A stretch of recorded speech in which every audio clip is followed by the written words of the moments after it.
I want to thank you for your great leadership of this organization, and to all of you here for all that this organization does. I especially want to welcome President Rios. We had a very good meeting just before coming here, and he met, of course, with the President yesterday. Mr. President, you represent the future of leadership in the Americas, and we're very proud of the way that Panama is developing, and we're very proud to call you our friend. Members of the Diplomatic Corps, distinguished guests, ladies and gentlemen, it's a pleasure to be back here with the Council of the Americas here in the State Department. You do so much to advance our common interests and our common values throughout this hemisphere.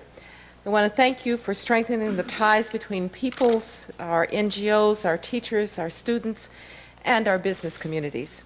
And I want to thank you for your tireless efforts to educate about our hemisphere and to push for our common interests.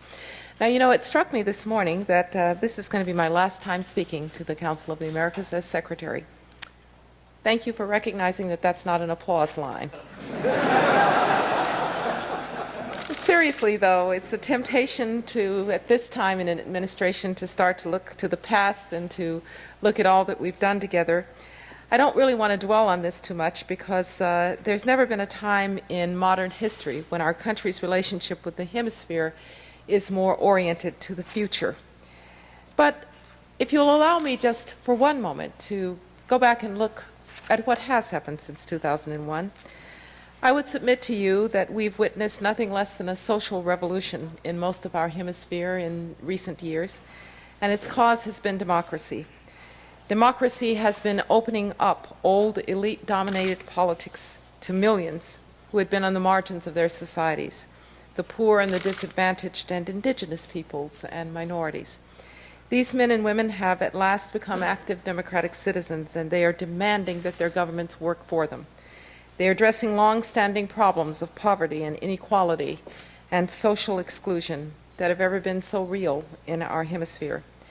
If I could sum up this process of change, I would say it's been a time for inclusion, a time for people to feel at home and to participate in the destiny of their nations. This revolution has realigned the politics of the Americas.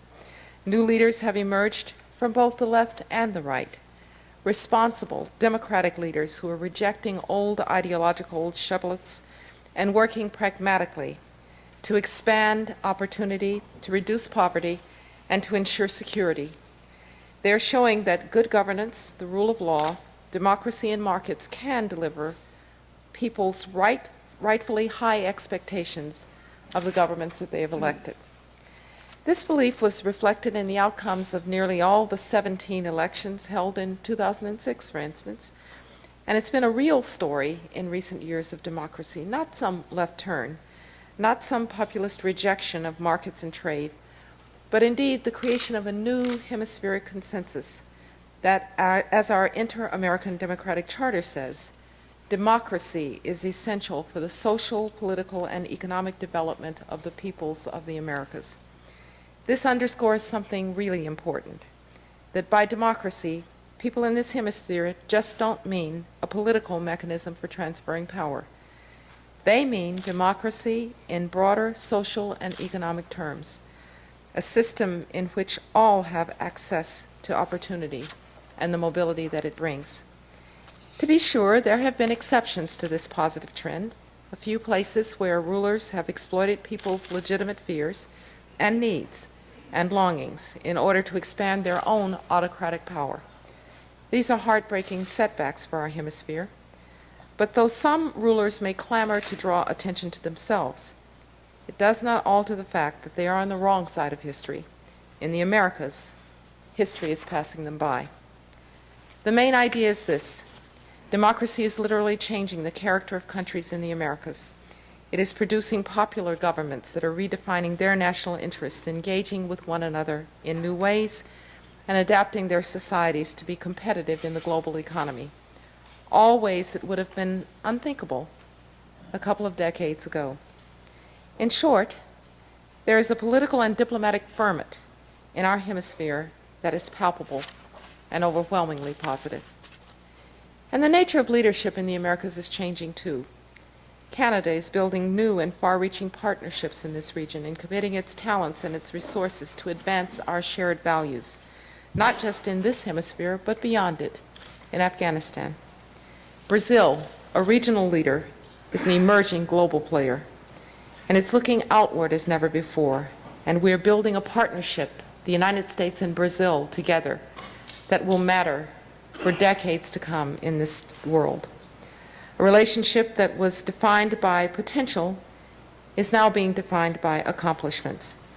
And when two large democracies in the hemisphere cooperate to promote energy independence, the eradication of malaria in Africa, and the fight against racism and intolerance, the impact can be profound. And at this time of sweeping change, the United States is also changing its role. Frankly, I think since 2001, we have learned to be better partners for this region.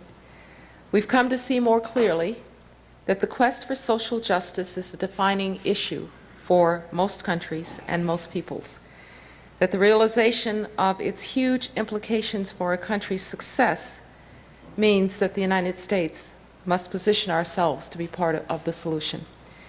We have sought and we've built strong relationships with democratic governments on the left and on the right. We have charged no ideological price for America's friendship. And we've been actively able to do this because we have stayed consistently engaged. President Bush has made more trips in the Americas than any president in U.S. history. He has received more leaders here in Washington from Latin America and the Caribbean than any of his predecessors. And beyond governments, our engagement has spanned the full spectrum of our societies, our teachers and our students, our NGOs and our faith communities, and of course, people like you in the private sector. We have deepened the enduring connections of culture and commerce, family and friendship. The broad engagement was evident in last year's White House Conference on the Americas, which many of you attended. And I can tell you increasingly, when I meet the young people of the region, as I just recently did, youth ambassadors from Nicaragua and from Bolivia and from Venezuela, I see that the faces of the Americas are so diverse, and that diversity is finally being represented in the people who are getting access to those wonderful scholarships and fellowships that will make them leaders in their countries in the future. I believe then in recent years we've seen a convergence of ideals and interests among nations in the region, and amidst all the different traditions that we embody, we agree on first principles, that the path to greater opportunity and social justice is different for every country, but the features are similar: democracy and the rule of law, responsible governance and open economies, investment in the health and education of people. Here in this country, among our administration and in the Congress, and among our public and private sectors, I believe we've forged agreement, bipartisan agreement, on the first principles of our policy in the Americas, that the potential of our hemisphere is enormous, that the success of our neighbors is intimately linked to our own, that we can now build partnerships rooted not only in common interest, but in common values, and that we must support democratic leaders in tackling the challenges of poverty, inequality, and social exclusion. Now, it's not to say that differences don't still remain between the United States and our neighbors, between our neighbors, and even perhaps within the United States itself. They do. But because we share first principles, because we are committed to one another's success, and because we are engaging with one another, communicating with one another, our differences do not define us. Indeed, exchanged honestly and respectfully, our differences can strengthen us. Most democratic governments in our hemisphere, left, right, and center, are doing the right things to help their people prosper. They're opening markets and expanding opportunity and boosting trade and attracting investment and fighting corruption and enforcing the rule of law. We respect the results that they are achieving, and we are supporting them.